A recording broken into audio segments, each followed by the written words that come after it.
On today we have our another new episode, and we will discuss on research, innovation, and startup. We have our world famous speaker, Professor Ching and Mr. Eric. I think more speaker gonna join.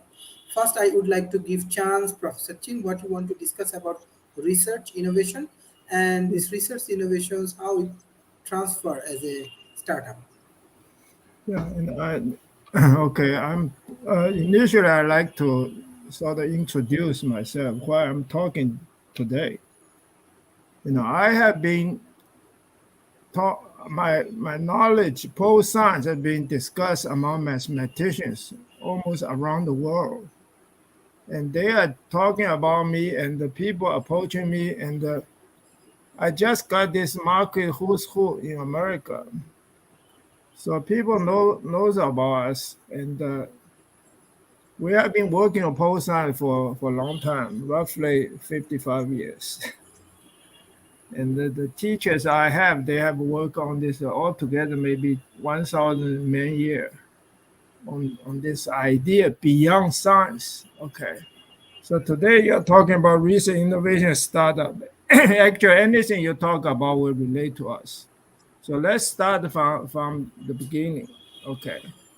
Today we have a country, United States, dominated because it's the new world. It has the best government policy, so attract the best people to the United States. And here we will talk about research, innovation, and startup. This is just a part of this whole picture. Okay. And what we as an imposer is suggesting is, you cannot change anything by just looking at research, innovation, and startup. It's a central point, okay, but it's not the whole thing. It's not even the main thing. Okay, the main thing is the government is incorrect.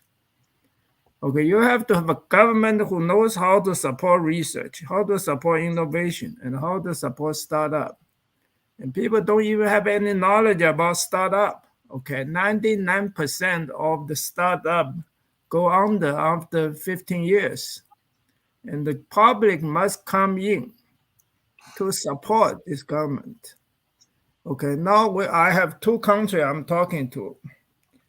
The first country I have been talking to for a long time is Taiwan. Okay, and the second country I hope I would talk to is come to you, Dr. Sharif.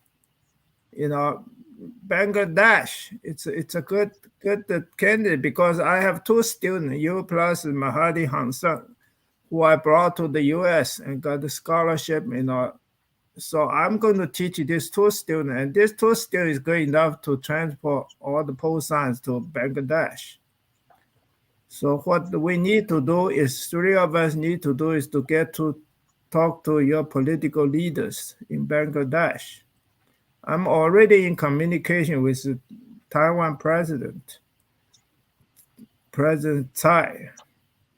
Okay, she is a politician. Okay, the world must not allow politicians or lawyers to lead nations. Okay, this is obvious to most people, but nobody can change it. Okay, now pole science come up with solution value for making rational decisions, and also come up with complete automated software for actually setting computer science correctly, put it on a correct foundation.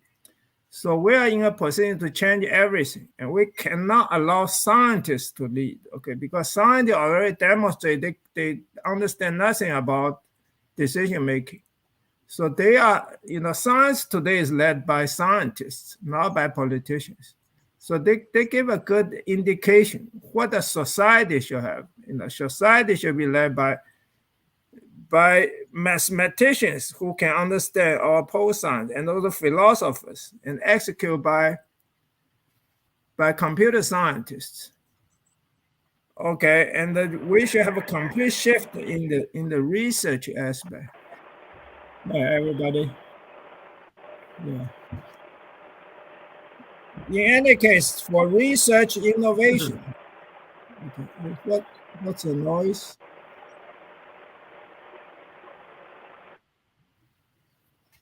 Okay.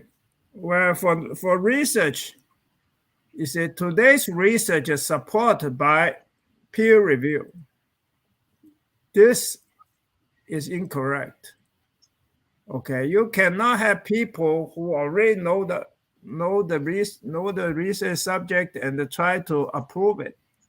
Okay, you want innovation. You need to have original ideas, and original ideas should have no peer.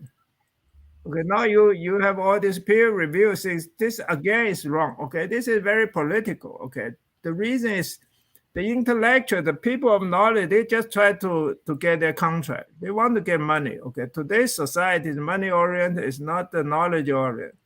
So the goal is to get money. So they just get some way that's very easy for them to get to the money. They're actually cheating the politicians who understand nothing about knowledge. Okay, as long as they can get money, they just find the easy ways to do it. So what needs to be done is you change the peer review process to the solution value, okay, which calculates the future benefit of a research project and calculates value to see if it's justified to be funded. Okay, and also computer scientists you are using the partially automated software, and which will cause lots of problems in the future. Actually, it's already starting to cause lots of problems. Okay, so we need to shift the data to a complete automated software foundation. Okay, so basically what I'm thinking is this. We already have the solution value. So anybody who wants to propose something for research, they should evaluate their research product to see what is the value of the research project, and just disclose all the data to infinity, what they expect in the future, and they calculate the value, and in the future they have to be responsible for what they disclose. Okay, and this is a full disclosure for accountability. This is the way to submit research project, not by peer review. Somebody, your friend, and you know somebody in the review committee, or you belong to a good college. All this kind of reference, backward looking references, they are not really should be the way to do it in the future. I know, people. I was in Korean Institute. What they say is 95% of the paper junk. Okay, I'm not going to make that such a opinion, but I think this is pretty much should be the way. Today we have no innovation. The reason we don't have innovation is we're in a money-oriented society. We're not in a knowledge-oriented society. So people look for short-term monetary returns, and they are not going to advance knowledge, in a money-oriented society. But everybody got a job, can just go get a job and survive. But on the other hand, it's not really the way to go, the rational way to go. Okay, for businesses, okay, people, the public need to support the businesses. Okay, these business people, small businesses, fail 99% in 15 years. Okay, in other words, they all fail. But the society should support them, so those business owners will work hard, and they will keep the economy, going strong. Okay, for example, in the 1970s, Taiwan and Brazil were the fast-growing countries, and they have the highest population of small business owners. Okay, I check into Bangladesh. Bangladesh is encouraging, small business. Anybody can get a license. They're just copying. They're pretty much copying Taiwan. Okay, they're doing things. But Taiwan is led by K.T. Lee. K.T. Lee is really one of the most capable human being in history. He just get all the technical people, overseas Chinese, back to Taiwan. So Taiwan become a technology island. And because of that, today Taiwan is dominates. Taiwan dominates in the fabrication of microprocessors. Okay, Bangladesh can do the same if it start to call back all its, all its expatriates to come to support the country. And also, I would suggest that just Bangladesh follow Taiwan's example. Very simple, because China followed Taiwan's example, and because of that, China has taken over the role of a world factory. Okay, it's all KTD. Okay, and today I'm suggesting to Taiwan, let's start one more time, but not just for engineers, but for thinkers, for mathematicians, and people who really know how to make rational decisions, and do it really, one more time, and this time not science, but post-science. Okay. So the world should move from another thing very bad about today's society is the money-oriented society. Okay, the money-oriented society is the vision of my mentor Milton Friedman. Okay, I know what he was thinking. It has advantage of keep everybody sort of have some money, but it's a disadvantage of short-term and monetary return. No long-term and socially beneficial returns. So what we need to do is, Dr. Sharif, is to get the leader of your country, the prime minister, the lady, to come over and talk to post-science, and let's discuss this. And I'm talking to Taiwan, and I can introduce her to Taiwan, and they can follow Taiwan's example. Bangladesh is in a very good position. Bangladesh is very smart. It started to have this policy to encourage small businesses. Anybody will be encouraged to start small business, but government should go behind them. And also, both Taiwan and Bangladesh should go out around the world to find those very rich people, the leader of industry, to ask them to come in and to support this kind of new government. This is called the next new world. United States, the new world, and the United States is so generous, so everybody, all the small country can devalue their currency so they can take advantage of the United States. United States has the international currency, so it cannot revalue its currency. So competitive-wise, everybody is taking advantage of the United States. All the small countries in Asia, Taiwan, South Korea, Japan, Hong Kong, or Singapore, they devalue their currency so they can, they can import jobs. They can get jobs from the United States. And Trump is very smart. He's for America, so he say, okay, let's have tariff replace devaluation. Okay, we're charging a tariff, so they can no longer take advantage of us. So now he got all the job back to the U.S. U.S. has too many jobs. Okay, so all this play out, all these things are not known to the government. Okay, the government is led by all these politicians have no knowledge of anything. You see, but that's good. A weak government and the free competition in the United States is responsible for its success today. Attract more people, but Poland can definitely do better. The first is changing the leadership. Then we need to change, making it into money-oriented. So we need the public to support all the research. And, Bangladesh has a very good law, okay, which give every Bangladesh citizen some money, minimum basic income. Okay, it's very advanced, okay. They know all kinds of things. My student, Mahadi Hassan, and also Dr. Sharif, was really smart. You can see for yourself. These are smart people, you see, and they are approaching this, but they don't know post science. Okay, there's big change need to be taken care of. It's not so easy. Also, another thing we see in the U.S. is the legal system is totally, fall up. Okay, as Trump is experiencing. Okay. Who's making laws? Okay, people making law.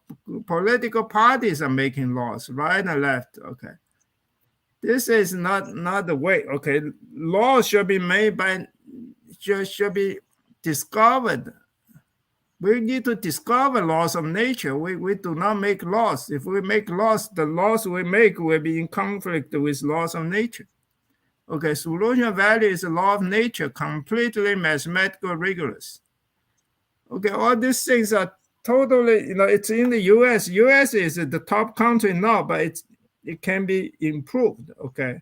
Another thing is no country should really set the standard for international currency. If you set the standard, then it can no longer devalue it. So the way to solve inflation is by devaluation. And every country needs some inflation because price need to readjust. And also, if you have crisis, you need to print money. You cannot say you do not print money. So you cannot go to the full gold standard. You need to go have a domestic currency and the international currency, which should not be issued by any country. So Paul Science Institute has invented this money, universal permanent money. So that will make Paul Science Institute the richest organization in the world. Okay, and we invent this based on complete automated software, which is a very advanced knowledge. You're probably in the age of life science, which is 1,000 years from now. Nobody's going to catch up with us except the mathematicians who are dealing with us. Okay, we are right now talking to all the mathematicians. We ask them to do some serious work because we already have the solution value based on Gerald de Brue, Kenneth Arrow, John von Neumann. These are mathematicians. The mathematicians start this, but they couldn't solve the problem completely because they refused to get their feet wet. So they cannot get into the market to see the exact equations. And I solve it. I solve it for real estate and for stock. And now I have the complete system for running the economy. So the mathematicians, once they understand, they can come out to run the economy. Okay, politicians, they want to run the economy. Let's see if they can understand the solution value. It's impossible, They don't even understand science. Scientists are not qualified. Scientists can only handle 5 variables. Okay, then we have social science, which can handle, which need to handle 50 variables. Okay, the mathematician handle maybe 3 variables, but do it very rigorously. So the mathematician maybe can come in and help us out. Anyway, the mathematicians started the Great Depression. Mathematicians started this valuation approach. They pose the problem of value, which is very valuable for pole science to get started. But we also solve the problem of complete automation. So in other words, because of COVID-19, then I have to sit down and do intellectual work. Now I finished all my intellectual work. Nobody can understand what I was saying. But I keep telling people, suddenly the mathematicians start to talk among themselves. Okay, they recommend me to everywhere. And now we after 3 years, we realize we have completely changed the social system. We don't like the money-oriented society. We know which is the new world, and we can create next new world better than the current new world. So people here discussing, and also the students who are listening, we don't understand. The topic is we don't understand research. We don't understand innovation. We don't understand startup. Okay, people need to understand this before we can discuss this. Research is supposed to be something original. Nobody knows. Okay, you cannot use peer review system. You have to look in the future. You cannot look in the past. Okay, innovation is supposed to new things. Same thing. Start up. That is a big thing. Okay. Bangladesh started your system, and Taiwan and Brazil, they couldn't start too many small business because it's very painful to start small business. Okay, and they all fail. But the government doesn't care. It's all very, very competitive. Once you're not number one, you fail. Okay, small business need to be supported by the public. Okay, and the society will get a reward. And also, this minimum basic income, universal basic income is a good idea. Once you have that, then people who do not have innovation, they should just go back and think. Okay, they shouldn't come out and try to become politician and do things that are totally useless. Okay, so all this is tied up together. So I'm suggesting a revamp of this whole process of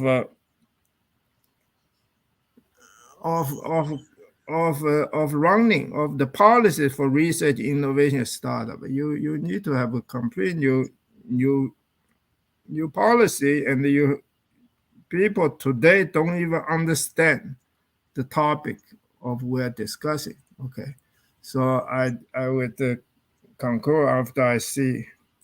I hope other people give some original ideas. Thank you, Mr. Eric. Mr. Eric. So one thing to do is make sure we understand where startup innovation and research all comes together. So research is basically new knowledge, microwaves, AI, cloud computing first, and then quantum computing, those kind of things. So depends what kind of research you're interested. Obviously, big companies, government and big companies are the ones that spend a lot of money on very complex and costly research. Like it's tough for a startup company to fund a Hadron Collider to do some knowledge investigation and study the nature of the universe. So we understand things like microwaves, things like that. The next function of that is turning that knowledge into something, applications that can be useful, like microwaves into microwave ovens. And that's challenging by itself. And then you have to turn those applications into delivering products. So the key is a lot of times it's tough for one group or one mindset to smoothly flow from research, innovation to start. But all those functions need to be there, whether you're a small company and a big company. Sometimes small companies can do the research, like a lot of the food innovations and research in the United States for things that are commonly in our grocery store, like frozen foods. And it didn't come from big companies. They come from small companies, the research part of it. The innovation, though, even more so, often comes from flexible companies. So where do you fit in as a startup? Well, you can try and do all this yourself, research, innovation. A lot of times the research is really hard for small companies. Innovation, a little easier. You can take some knowledge and turn that into an application. But where they really excel is that function of actually delivering a product, packaging it out, getting it in people's hands, testing it, making it usable. And the government has separate pots of money to fund each part of those, the research, the application, the innovation, and the products. And things go into innovation and they have a really tough time turning into products. We call that the chasm of death, because things go there, they just sit there, they can't get out into operators' hands. And so here's the thing: a startup company can take freely available research, or they can partner with research and innovation companies like Qualcomm. Some companies do this internally, like Qualcomm splinters off these basically internal startups to go take that, because it's a different mindset of risk and transition and agility. So one of the big things that startups come into the picture, their value, is the ability to just have the culture and mindset of, I don't know, let's try this, let's test it, let's look, let's see how this works, and doing that very quickly. And that's often tough for a culture who's putting out these big things on schedule to come. So some organizations are good at doing that internally, some aren't. But as a startup company, you can go to the government and say, I'd love to have your research. Can I form a partnership and work on it. That's actually very common. Or they go with a company and say, let's partner, let me use stuff and help do some innovation or productizing. So I think that's kind of a important thing, is to understand the flow of research, innovation, and startup companies. And with that, I'll turn it over to David.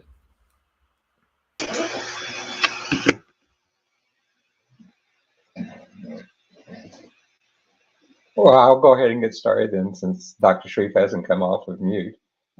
Eric and you, I agree with what y'all are saying. I'd like to take part of what Eric said and dive a little bit deeper if I can. The ability for startups, and particularly when you look at very innovative startups, to partner and do joint ventures and to get to the minimum viable product and to revenue is actually one of the keys for attracting a lot of money. One of the places that most startups are scared of partnering with is actually some of the large companies, like Eric mentioned, like Qualcomm, Intel Ventures, IBM Ventures, Johnson Johnson Startup Ventures, and others, because they're an excellent source of money. You do have to protect your intellectual property more, and you really have to begin to doing things like that, which just really brings you different ways to look at it and to do things with it. Also, the ability to self-form, the ability to bootstrap is really critical in today's time. Venture capital has really taken a hit since the pandemic started, and it's still very tough to find. And venture capital, in my humble opinion, is some of the worst money to raise for a startup, because there's too many forces, and venture capitalists are really the friends of the people who fund their fund, and not so much you. Their first priority is to make money for the people who establish their fund. But second of all, I'd like to say here, the other real thing is understand there's times in a startup where you should fail fast. There's times later on when you're going and doing things in a product where you should not fail fast. So you've got to understand those. You also have to understand personalities. The people who are excel at the early stage of a startup probably are not the same people who can scale and grow a growth company. But research and innovation is so critical for startups. And many of the innovation, most of the research is done in universities, some in large corporate labs, some in government labs. Be sure to look at those. One of the most underlooked sources for research I have found in my career is the one that's coming out of government labs, not just defense government labs, but medical labs, like out of the National Institute of Health, out of the Center for Disease Control in the United States, out of the UK healthcare system. You go to, for example, into India, and you look at the innovations done in the Indian Space Agency. They are amazing. Go to Israel, you see a lot of them there. Within the EU, not only is there a lot of research being done, but the EU does their EU grant for innovation such a different way that oftentimes the companies not only get funding without having to give up equity, but also they are encouraged to work with other companies receiving EU funds to help advance it. Some of you have heard me say this before. If you look at most of the Nobel Prizes in science and technology, they're not awarded to a single person. They're awarded to a group of people who most often work at different universities or companies. And that shows the power of collaboration. And in research, innovation, and startup companies, collaboration, group intelligence is so important to use to advance it, and to advance it quickly. And as you look at innovation, I just want to say one other thing during this part is there's three types of innovation. There's incremental innovation, which is the easiest to do. It's taking an existing product, an existing idea, an existing concept, and just making small incremental changes to it, a little bit faster, a little bit cheaper, a few more functions. The breakthrough or disruptive innovation is the other side of that S curve, really hard to do. You fail a lot more than you succeed, but the paybacks are big. But the place where you have decent paybacks and the risks are not as high is what's called distinctive innovation. So if you think of the classic S curve, the bottom part of that S curve is incremental innovation. The very top of that S curve is the breakthrough innovation, but the slope of the S curve would be mostly distinctive innovation. If I'm a startup today, and particularly looking at applying research out of other places, I would look particularly at the lower end of that disruptive type of innovation if I can. Yes, I can do incremental, but when you do incremental innovation, that means there's already quite a few competitors out in the marketplace, and you're trying to distinguish yourself in a crowded field. Like I said, breakthrough is really hard and risky. But that distinctive one, you usually come out with things to distinguish your value proposition, to distinguish your brand, to help invite people into your marketplace in a way that you just cannot do as an incremental startup. So those are, Dr. Sharif, my initial thoughts. Daniel. Thank you, Mr. Daniel. Oh, hey, great topic. Great to see everyone today. Yeah, I think the key about research, innovation, and startup is it's a question of value, and it's a question of community. Now, I think both of those things can be radically upgraded by a couple of schools of thought, and one is the what I call the geolocation revolution. We're really not taking full advantage of geoinformatics or location information.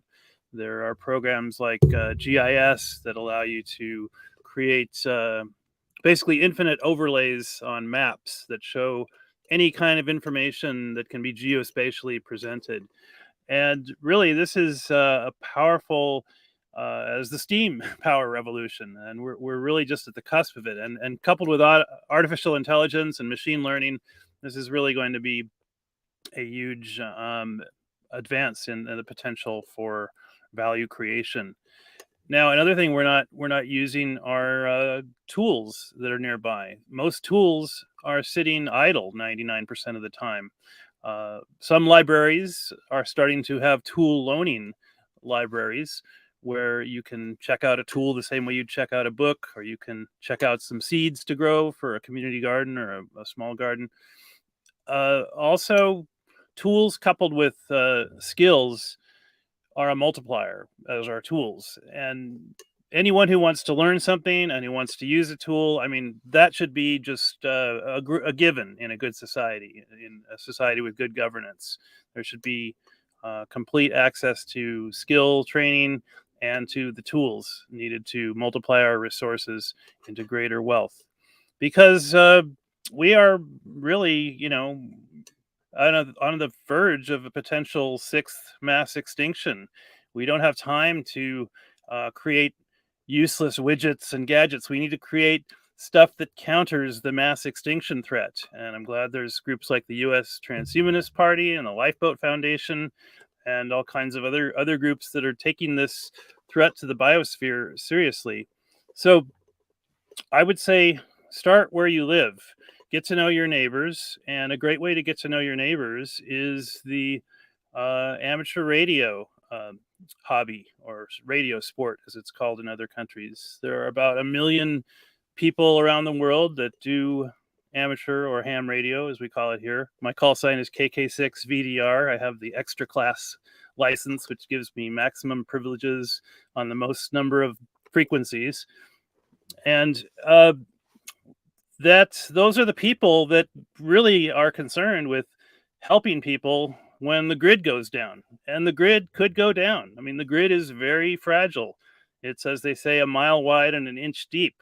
But you look at the possibility for things like solar eruptions that have happened before and are scientifically proven to probably happen again. It's not a question of if, but when. The sun has these huge outbursts of charged particles, and when they intercept conductors like power lines, they will overload and completely blow out huge chunks of the power grid. So are we prepared as a society to live without the power grid for extended periods of time? I don't think so. They've done studies that show if the grid is down for 6 months, that results in a 90% fatality rate, and that's something that could happen at any moment. So we are just horribly naive and underprepared for things like that. So I would say there's a lot of research, innovation, and startup to be done in the anti-extinction and the preparedness movement.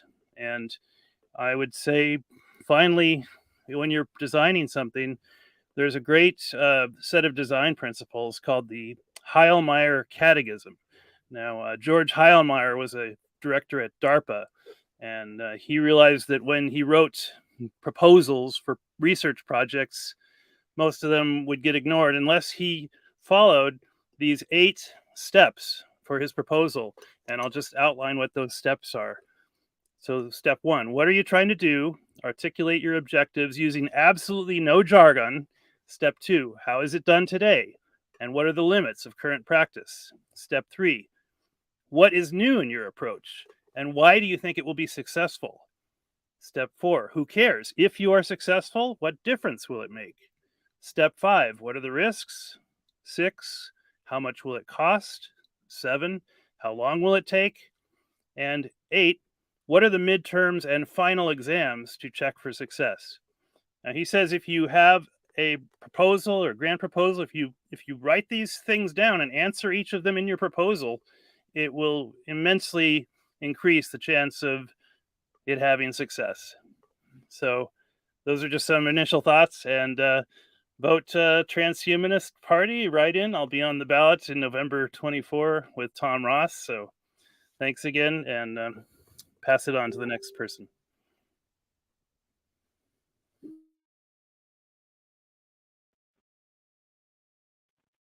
Thank you. Mr. Jason. Thank you, Dr. Sharif. That's amazing, Daniel. What, if I may ask, where are you running? What jurisdiction are you in? Oh, this is the national U.S. presidential, vice presidential race for the United States Transhumanist Party. Tom Ross is our presidential candidate, and I won the second place slot. So I'm hoping to promote some of these ideas in the process of the run. Got 18 months to go, or 19 months. So thanks for that. That's very interesting. It's very interesting.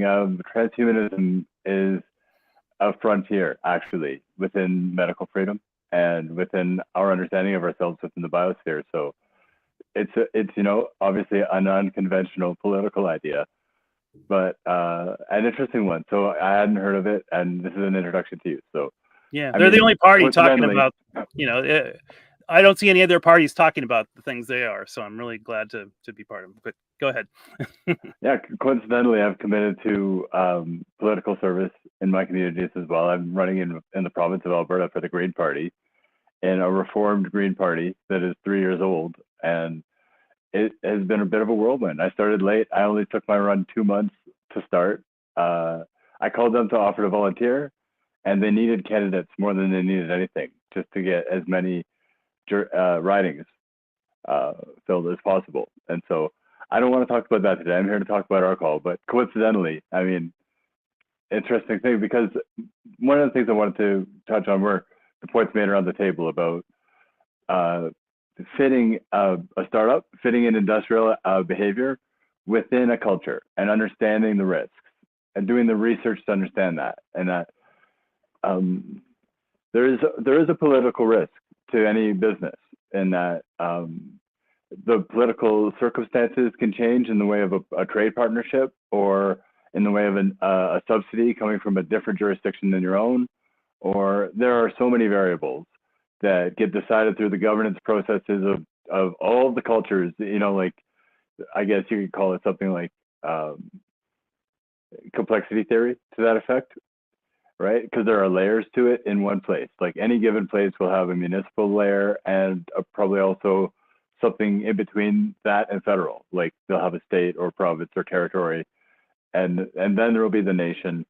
And then, of course, without that, there's also supranational and supernational relationships that will affect business planning, and they are known to affect business planning.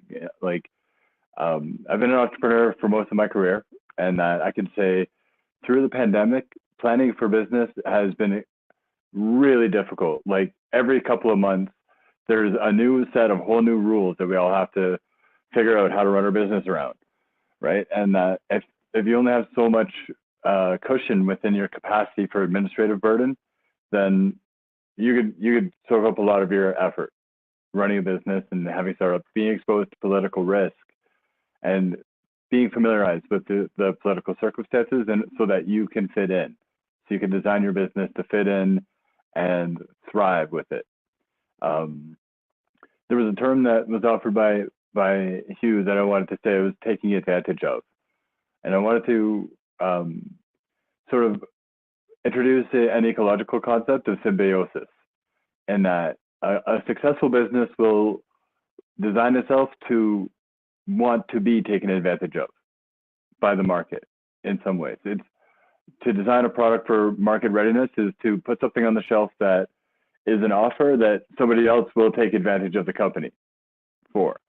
You know, it's like the logic of proliferation of seeds in plant life, right? They are survived and they are proliferated by being taken advantage of, and that a good trading relationship has a mutual benefit logic, and that a good trading relationship has a mutual, so look for that. And I think that I would distinguish study from research, because study is low cost. You can learn things by reading and by familiarizing. You can build yourself a data set and put in some work to studying. And I would say, for the sake of clarity, maybe we can call researching something more like experimentation. Something more like take this plan and run it out, roll it out in reality, and then run the experiment, get the result back, and then you've done research. And that another point that Hugh mentioned was about what are peers? Right? What does peer review mean for the world of research and the world of marketing research and all the rest? Perhaps some of you are already familiar with the crisis in peer review. And there is do a search engine on crisis in peer review, and that there is a mathematical exploitation known as p-hacking, where obviously there's a group with a bias that wants to prove something that is just slightly muddying the waters or something, and they will design research, they will design experimentation such that they get a result that is like a confidence interval just barely strong enough to make a headline that is confusing. You know what I mean? Like it's 90% sure that something or other. And then the crisis in peer review specifically is about repeating results. Is that there's a published study that got done, you can read it, and the idea is that you can replicate those results if you do the experiment the same way, if you control the variables for the same effect. But the crisis is that so many published results in scientific papers, up to half of them, are not reliably repeatable. And that's a product of biases that come from all different angles. Okay, I don't want to be accusatory of saying that it comes from all one sphere or the other, because people have biases and they design experiments like the observer effect. So good researchers understand that that's happening in the first place, to understand what you're reading contextually in the process of studying, right? To understand. I think that the pursuit of money could be good if it was thought of as an organizing principle. If we were thinking of money as a way of measuring the value of things being exchanged in an aggregate sense. I mean, there are some estimates to say that all of the explicitly priced items in the world combined add up to about 700 trillion US dollars. If all the exchange rates are considered, if all the exchange rates and prices from everything everywhere in the world were converted to their equivalent as priced in the US dollar, the price of everything, the whole planet as we know it, would be worth about 700 trillion. And that the amount of cash circulating is about 10% of that. It's about 70 trillion. Same sort of conversion math on that. And that there's very much else in the world that is valuable that is not priced. There's very much else in the world that is valuable, that belongs to cultures and belongs to nature and belongs to nations and else. And so to balance what is valuable, to take a holistic viewpoint of what is valuable in the world, I think it makes sense. And that to understand money as an excellent servant, but a horrible master. And as an organizing principle to measure the value of things exchanged can be a healthy approach. I think that there's some healing to be had with people's relationships with money, and that in so many ways, one's relationship with money is also their relationship with other people. Like that's very simply. So I think very often a startup will find themselves doing a type of research that is like market research, which is completely separate from the type of research that is more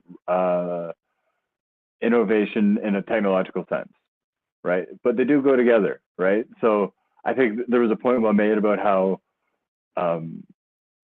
very rarely, if ever, is it just one person who completes all stages necessary through the growth and life cycle of a successful business.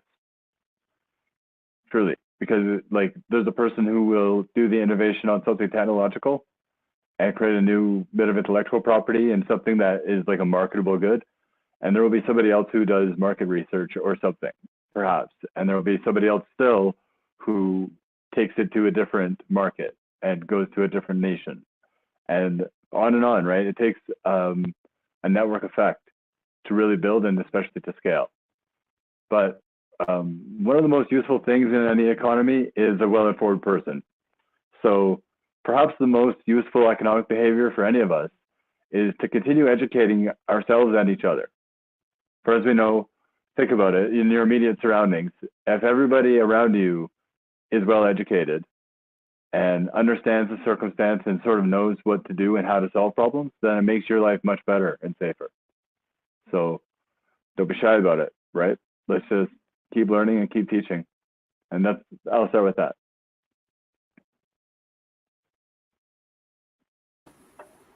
Excellent.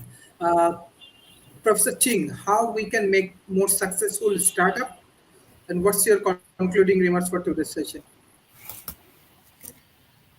We can make a more successful startup by having government support all the research product has value greater than their budget. Okay. Much the greater the better. Okay. I believe knowledge is what we are supposed to be after. You see, all this money stuff, Jason is very helpful setting up a stage for me to sort of conclude what I have to say. You see, especially he mentioned about the value of the earth. Okay, let me tell you, the stock market has grown tremendously, but it's compared to what's going to happen, it's very tiny. The reason is eventually the intellectual property, for example, will grow so fast.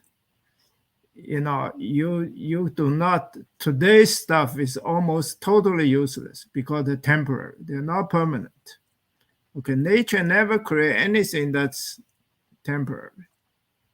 Okay, I can tell you, Jason, for example, I can tell you one seed is worth more than all the stuff man-made. Okay, if you want to argue with me, sure, you write to me, You see, this is totally, we have a totally wrong opinion about the world because of too much trust in science. Science tries to dominate everything, where I think, it only deals with 5 variables. I was trained as an engineer, scientist, basically a scientist, then mathematician, philosopher. I see that the science has lots of problems. When I was an engineer, I studied circuit theory, field theory, where I see these two fields redundant, and nobody talk about that. Okay, the professor don't talk. You see, there's something not quite right. Okay, scientists are quite high, but now in order to pick some low-hanging fruits, People reduce science down to application of science. So today, the flourishing fields are engineer, computer scientists. These people are not as good thinkers as the scientists like Maxwell, Boltzmann, Newton. Okay, we're just dropping down our cultural level, not going up. So that money will be the central thing. Okay, today's money society mainly go after monetary short-term returns, short-term and monetary returns. What we need is long-term and non-monetary returns. For things like survival, Daniel is talking about, is it the first thing is survival is your body, okay, okay. So my first priority is I exercise like David. We both exercise. I exercise three days a week. Now I start to jog. Okay, I can run a 16-second 100-meter. The world record is 15 seconds for 80 years old. Okay, so that's my first part. The second is survival of the earth. Okay, so the earth is processing. Okay, it's a gyroscopic. Okay, we need somebody. We need to put some money for people to study the Earth's motion. Okay, we are sitting on this planet which is going so fast around, rotating and going around. First we need to decide whether it's stable or not. Okay, my ping pong partner at the Quran Institute was the authority in study solar stability. Peter Lax, he got the Field Prize. And these are the things we should put money to study, okay? And also, I think the Earth's rotation has lots to do with the weather. Okay, we blame so much on global warming. Eventually, we probably want to warm up the globe because of ice ages. You see, so we're just starting. Okay, so let me conclude my in this session is society should start with rational decision making. But the problem of value is so difficult. It only until the Great Depression, mathematicians started looking into economics. Okay, they don't want to look at this massive, complex problem, but they have to look into economics. And from their definition of the problem, I can solve the problem. And now they are taking, I'm sure, the case back to them, let them look at the solution. And this is the starting point. Okay, this is not the ending point. Okay. In other words, I'm claiming scientists up to now has produced very little positive value. Okay, it put the world in danger. Okay.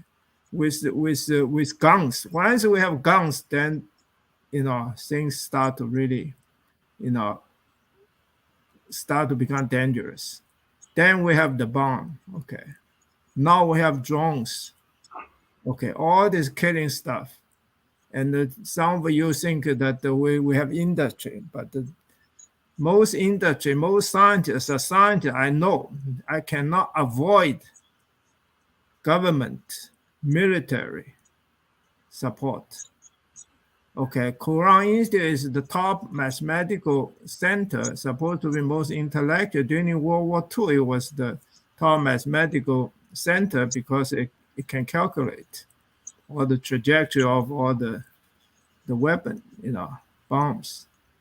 You see, and we are supported by Los Alamos. Okay, one of the two centers for developing the bomb.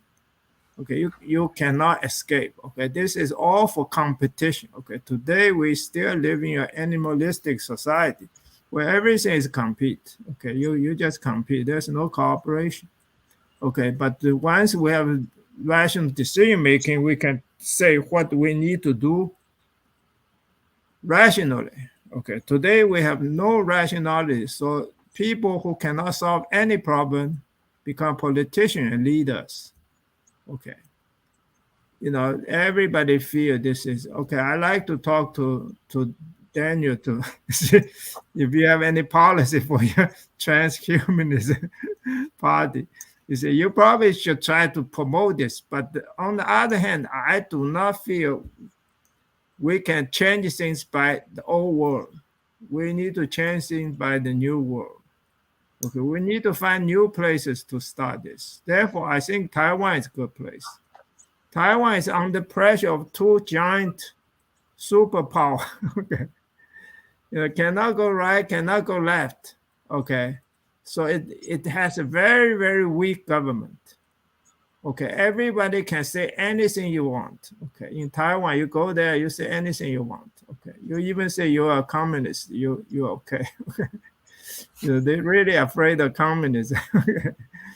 But this is a place where United States is strong because it has a weak government. Trump came on too strong. All the corporate executive do not want him to continue his rules. He like to rule the country. Okay, so this is changing. Nobody can stand him. Or it's a continue the subject on this innovation research. Is a no. I claim there's no real breakthrough after the scientific revolution. Okay, today we have no breakthrough. All these things are the old stuff. Actually, it just reduced down from science. Okay, it's a scientific application. Okay, the reason is money-oriented society. Okay, that's the main reason. Okay, and also we need to change everything in order to start really stimulate innovation. Where does innovation come from? Innovation comes from people. Okay, we need to realize this. Innovation comes from people, not from government, not from money. People naturally have these ideas. Okay, once they have ideas, they should try to write up a proposal, tell people the idea, and if they should calculate their own the value of these ideas. Okay, not just for money, but for social benefit. Okay, if we see, rational people will see, if the social benefit is high, then the monetary return can be low. Okay, so it does, Jason, it does take into consideration of all the factors. The solution value must take into consideration all the benefit and losses to infinity. You've got to include everything. If you do not include everything, then mathematician will not accept it. Okay, this is the problem value defined by Geraldo. He said you got to go to infinity. Okay, when I talk to some businessmen, once they hear infinity, they immediately turn their head. They don't want to even be frank. Thank you, Mr. Ching. Thank you. Thank you for your remarks. Now I request Mr. Eric. So it's expensive to do research because there's not immediate payoff. Startup companies need to have a path to funding. So unless you get a grant or something, tough for startup companies to do research. Innovation a little better because there is kind of a light at the end of the tunnel. But of course, products and services have the best chance of getting some return on investment. So where do you then get this technology? Real quickly, industry specific, and a lot of these things that exist can be duplicated or should be duplicated in developing countries. The first is industry specific in incubators and accelerators, just a place that industry comes to share what they need and offer, here's some technology, do something with it. We participated in one of those in my first startup company. Technology transfer offices exist. You can go there and their job is to say, here's a technology. A lot of times somebody, especially when the government paid for it, say, here, please use it. Research agencies, David had mentioned the National Institute of Health, the National Science Foundation. They even give money for the R&D for startups and innovation, but for turning into products. Corporate innovation labs. Even Walmart has one of those. The national laboratories, David mentioned, it's not just government, and research institutions and universities. all good places to go to try and get money. There are some knowledge exchange platforms, more things at networking to get that. But the real key is, where do you go as a startup to get access to research and innovation to make your pipeline faster? The nice thing about working with the government is then you get their attorneys defending your use of that technology. Kind of a side benefit. We go in just interacting with the government and how they'll fund the innovation part, but due to time, I'll just turn that over to David.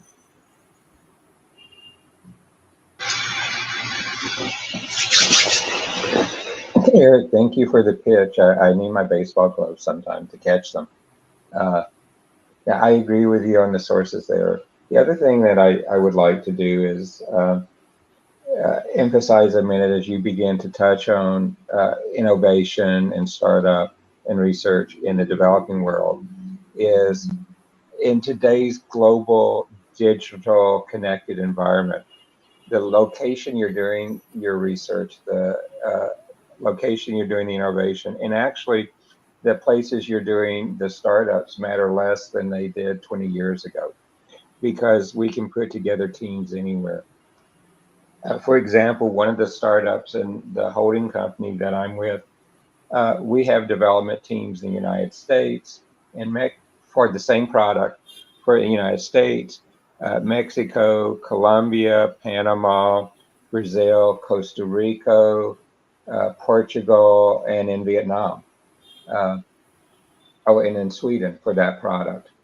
And by doing that, we're actually able to work on the product for 24 hours a day. Our developers in Europe hand off and overlap with the developers in the United States. Our developers in the United States hand off to our QA team, which is in Vietnam, which then hands off the next morning, late their night, to the developers in Europe.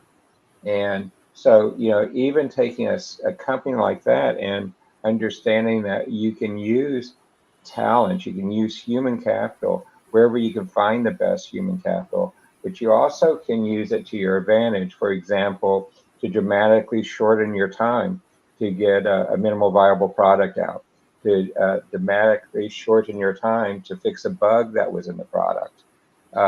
And to speed your innovation into market where you can get revenue, you should take advantage of all the different countries around the world. For another one of the companies I had, one of our development teams was in Ukraine, which was a fantastic development team. Unfortunately, half of that team has been killed in the war with Russia. But we see that with all of our companies. I love to say geography is no longer about a point on a map. It's where you find the competencies and capabilities you need to do the project, the activity, the learning, the development that needs to be done. Governments can help. Like you heard me say earlier, I'm really impressed with not only the agencies that Eric and I talked about in the United States, I'm impressed with what I see in the EU. Their innovation program is a great model to look at. I'm impressed with some of what I see in Singapore, with what they're doing there, what's happening in Israel, and other places as places we can go and use to model and to help speed up the innovation process and innovation capabilities. The one thing I would like to say is it's kind of like the old Nike commercial. Find what you're wanting to do, find a need that needs to be met, look and see if there's competition. Where are they? See what it would take for you to do it, design it, get started, fail fast as you work towards your minimum viable product, involve as many friends and family as you can to fund it till you get to revenue. Partner, joint venture where you need to, work with others and see if you can leverage each other's work in different ways, but just do it. Get started and do it. The global and marketplace today means there's tremendous opportunities, and you're almost not at a better time in the history of the world to innovate. So Sharif, thank you so much for letting me be part of this today. Thank you, Mr. Dan. Wow, great advice, David. Yeah, I think for any startups, the main reason they fail is they don't execute on that minimum viable product rapidly enough. Because once you've got that minimum viable product out there, then you can iterate like Elon Musk does. You know, he's failing rapidly, and that's how he's constantly iterating better and better products. And I just have to I know Musk gets a lot of criticism, but who else is doing so much for humanity, trying to move us to a renewable global economy, trying to keep the light of consciousness from going out? And he's open sourced his patents. I mean, what a role model for startup business people. When I hear people criticizing him, I just like to say, well, so what have you done that's on a par with what a guy like Elon is doing? I should mention, since I'm speaking about Elon Musk, there's currently an X Prize for gigacarbon removal that is about halfway through its contest cycle. And the team I am on is called Tuvalu51.org, Tuvalu-51. And that's because the island of Tuvalu is one of many islands that is being inundated with rising sea levels due to global warming. So our solution is actually to, we've done the calculations that a 30-kilometer wide belt around the equator of seasteads growing feedstocks like kelp and hemp and papyrus and doing wave energy generation. Basically, imagine an archipelago of floating marinas around the equator. And this would give humanity a backup for a lot of its civilization processes. It could function as a Earth rotation assisted launch area, because you get the most launch assist when you launch from the equator, because you've got the rotation of the Earth to fling things out of the gravity well. So that's our team's approach to the X Prize. And this is a water planet, and we need to be conscious of that and design for that. I mean, look at most of the population lives within 100 miles of the coastline, but it's the coastlines that are also threatened. And we're destroying habitat of wetlands. I think it's a shame that the Clean Water Act was just dismissed by the Supreme Court here in the U.S. as far as wetland protection. So that's going to have to be a private function. And I think, again, groups like Ham Radio using GIS can be like a citizen science survey of this water planet's biosphere. So if you're doing a startup, I would say look into the environmental biosphere regeneration field. There's so much great work to do there. And I'm salute Jason. The Green Party has great consciousness of the environmental situation of the world. And I didn't mention I'm also probably going to run for city council again here in Thousand Oaks. And we recently switched to a district system instead of an at-large. So that means it'll be 5 times easier for me to run this time, because I only have to campaign to 1/5 of the population that will be living in my district. So we should treat the Earth like smaller and smaller districts of environmental perspective and overview effectiveness. So I'll land the plane there. And thanks again, Sharif.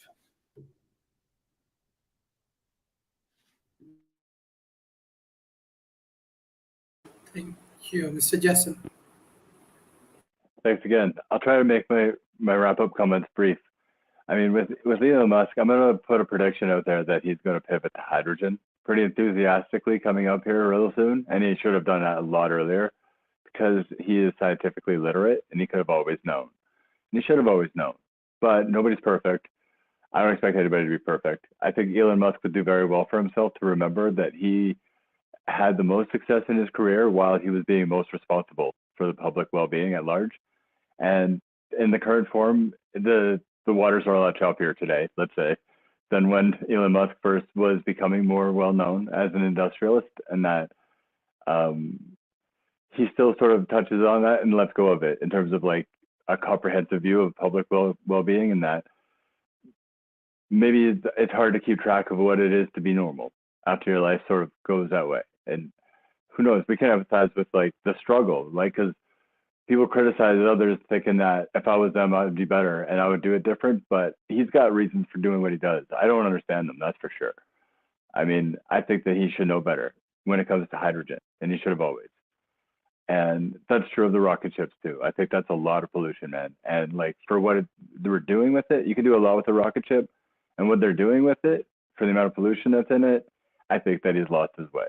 And he would do well to remember some of that stuff. I'm just putting it out modestly. I think if the career of Elon Musk was understood correctly by most, it would be most well known for taking credit for the work of others. I think that he overstates the role that he plays within the organization. He spends most of his actual time tweeting. Okay, there's that. There was a lot else said in today's panel, and we're a little bit over time. I just want to check in with Dr. Sharif as to your comfort level of us going over time. Can I have a few minutes to wrap up and try to get to the points everyone made, or do you want us to try to go fast? It's okay if I use this like 5-10 minutes from here still? Yeah? Okay. Thank you. Sometimes there's protectionism. If you're doing some research as to political risk, have a look at the pattern of protectionism that you can see happening as a dynamic of like trade agreements and as a dynamic of globalization. And we know that in this digital form, we know that on the internet, globalization is sort of where it started, but not perfectly either. That every country is sort of like a port, and that the internet is like the ocean, and that you can reach every country theoretically from the internet, just as you could from the ocean, sort of. But those countries all have their own borders around it, that they control what happens at the port approximately. So a lot of nations don't have the whole internet, and they don't get to broadcast to or from it, right? So we're working to try to open that up and keep that open, and then the rest of it has at least a portal that it has a chance through. And that I think that when people are using their advantages well, and we're doing trade on good terms, that's for everyone's best interest. That's for the best. It really is. And that protectionism, I think, at times of cultural despair, it could be more understood, but that it should be understood as well that it's very escalatory. That as soon as one jurisdiction puts up some protectionist policies to say there's going to be a border tariff, or there's going to be something about the industry that gives us, like, you know, whatever it is, right? An advantage at importing or exporting, then that's the kind of thing that can really make the difference for a startup. That makes all the room that's needed for a startup to like fill the void, so to speak, or it can be a crushing force as well, and it can completely change the landscape. So keep an eye on protectionism and what you think is going to happen with that, and that in some ways, as David was sort of suggesting, to innovate in close concert with those who are trying to think about the balance of trade, trying to think about what is the strategic position for importing and exporting, allows a lot of supplementary help around everything that's required in terms of like the legalities of that and the experimentation and stuff. And that it is your advantage if you have that. If you have that relationship, understand that commerce is really starting about relationships, and that the more you have, the better. I mean, I had a great friend who taught me that you should learn to get along with absolutely anybody if you absolutely have to. And that at the same time, that gives you a chance to influence them back, because we don't pick up behavioral cues from the people who are attacking us. We pick up behavioral cues from the people who are, I guess, dancing with the dance. Whether there's something competitive in that or not, it's fine. I mean, you can cooperate at being competitive within the framework of like rules to a game. And then it's a fun game you're competing at, but you do that with your friends and nobody dies. I think that American politics has in some ways poisoned the well for the world with their attitude about guns being butter. Perhaps some of you are already familiar with the economic precept of guns or butter, like the distinguish to say that okay, so there's a lot of material resources and human capability that gets allocated to the effort, the preparation, and all of it of militarism. And that on the balance of it, in most countries, that's the most competent organization in the country. It's the most capable organization there is in the country in most cases. They have the most people, the most trained, and the most budget. They have the most momentum, and whatever they need legally speaking, they have every advantage. So there's that, right? And think about what those resources are being focused on. Think about what they're trying to deliver. And then imagine what the opportunity cost of that is. The opportunity cost being imaginably anything else that those exact same people can do with their time and their effort and their excellent training and all their capabilities. Everything else that could be done with all those materials of every type, of every description, what they are. There's not just a monetary expense. Like, you can measure this in trillions, but you can also measure it as an opportunity cost in reality. And that, I think Hugh, I didn't agree with everything Hugh said, but there were some things that he mentioned that I just want to pick up and sort of point out that, like, yeah, what nature is a series of coincidences we can't take credit for. What we choose to do with it, in some ways, is a shambles compared to what it could be. And yet, industrialists have this illusion of grandeur as though we're just so excellent at stuff or something. And there's a lot of contentiousness about what people deserve and why, right? So there's, forgive me being glib, but there's a little bit of over compensation occurring, I think, from the group that identifies as being the religious right, who practices a philosophy called objectivism and an economic precept called realism. I mean, like, the names are self-descriptive of something that's a red flag just at the start, right? For people who have a very loose-knit relationship with the sciences to begin with. Within that framework, what is deserving of property is very contentious and very aggressive, and that's where the concepts get blurred of an industrialism that favors manufacturing weapons, that's its own profit sector, and that's how you go about deciding who owns what in the world. I think that is the pattern that must end, sort of approximately, and we must return to an understanding of just butter, of understanding that, like, what we choose to do with our time, what we choose to attribute our material resources to as a business and as a culture, metaphorically speaking, should be categorically butter, right? And metaphorically speaking, that guns and butter are not the same thing. They're not the same thing. That's a big mistake to start thinking that we're going to do a startup where we're going to start making weapons and then that's how we're going to start getting property.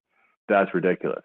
Okay, I don't care who you are, because it's a vicious cycle that never ends, and it's not butter. It's just not. It's a squandering of all that talent. It really is. So it's a wake-up call to say, like, we can do better and we must. We know how. The research is out there. I mean, like, there's sometimes you hear an answer come back in the world of politics that says we need to do more research on that. The fact is, they mostly just need to interpret a few facts correctly, and they would understand it well enough that we don't need that much. We don't need, quote, air quotes, need that much more new research to be done in order to figure out how to succeed economically as a planet, as a whole people. We can afford 10 billion people. It's not too many people. More people is good. We help each other solve problems better with more of us than fewer. Is my viewpoint personally.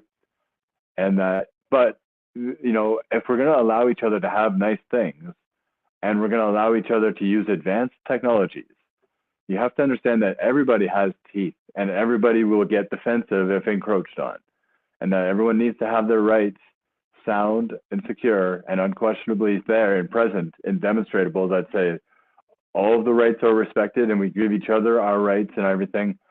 And that if we can do that, then the number of people increasing is a really, really good thing. And that there's a really depressing limitation on how far we can allow each other to advance within our technologies, even if we're always so contentious. If there's always such a standoff about who's going to own what, and that if we can't agree, there'll just be a fight instead. I think that that's just like giving up. That's just like giving up on the life of the mind, to think that we can't agree. Because I think that we can agree. It's just a matter of creativity, and it's a matter of better learning to find ways to agree without needing to use stupid drones, you know, without needing to use stupid bombs, like things that we wish science could uninvent. Or we wish the ideas that were never made prominent in any way like that. But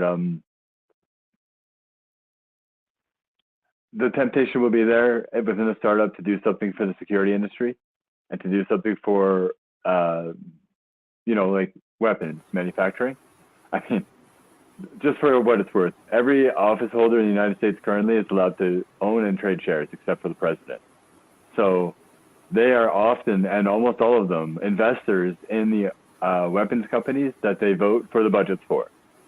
Literally speaking, in only one step of logic, like hop, skip, and a jump, to say they vote for the budget to buy weapons from the company that they are the owner of. They're the owners of the shares of the company that they're buying weapons from. And then they go and enact the policy to go use those weapons. So, I mean, everyone should know that. Everyone should see that. That should be known for what it is, and that there shouldn't be an illusion about this being a good idea.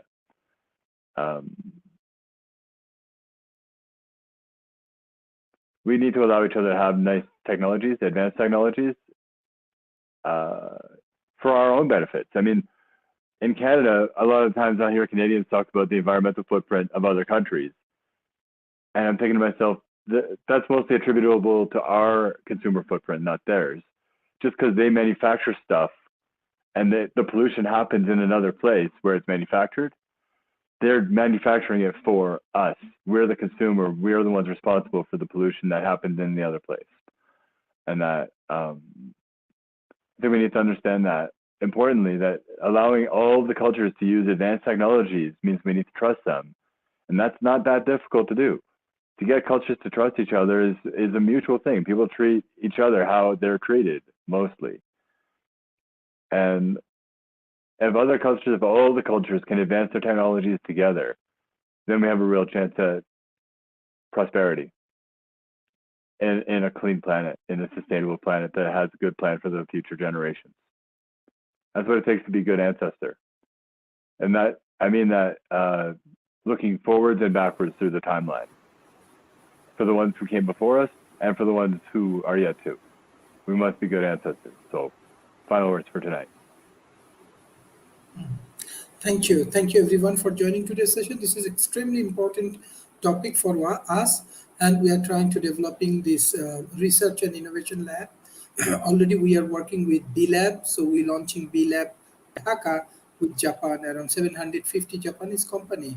They are supporting our ecosystem. We want more collaborations from North America, those who want to collaborate with us and engage with our entrepreneurs and the startup. They can join in World Talent Economy Forum Lab. Thank you, Professor Ching. Thank you, Mr. Eric. Thank you, Professor David Smith. Thank you, Mr. Daniel. And thank you, Mr. Jason, for your continuous support for World Talent Economy Forum. I request all of our audience, please share our content with the government agency, with corporation and academy. Thank you. Bye-bye and take care.